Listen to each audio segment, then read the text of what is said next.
বল ভালো মনে চলে যাবি। আমার কবেতে ধরছি জিজ্ঞেস করো তো, বল কোথা থেকে ধরিস আমাকে? ধরেছিস মাদুলি খুলে যাওয়ার পর ছাদ থেকে। মাদ্রিদ খুলে আবার ছাদে ধরেছে, তার আগে কোথা থেকে সর্বপ্রথম কোথা থেকে অ্যাটাক করেছি জিজ্ঞেস করো। ঘর থেকে। তোমার বাড়ি থেকে? ওই যে ঘরে গেছিল সেখানেই ধর। ঠিক আছে, মোটামুটি তোদের দুজনকে আমি দেখ কোরআনের আয়াত দিয়ে আমি বন্দি করছি। বিসমিল্লাহ আল্লাহু আকবার বিসমিল্লাহির রহমানির রহিম। ছাদে মাদুলিটা খুলে দিল।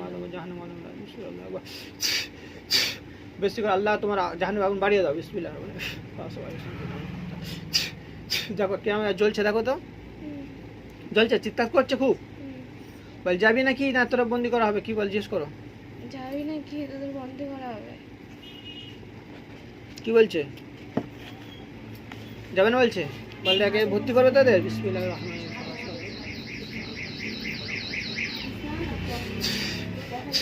দেখো ছুরি দেখা হচ্ছে তো, বল জলদি বোতলে ঢোক। কি বলতে চাই, ঢুকবে? বোতলে ঢুক বলছে, বল চলে যাবে, চলে যাবে বলতে চাই। বল কেন থাক, কেন থাক, বোতলে ঢোক। কি বলতে চাই? বোতলে ঢুকবে না, চলে যাবে বলতে চাই।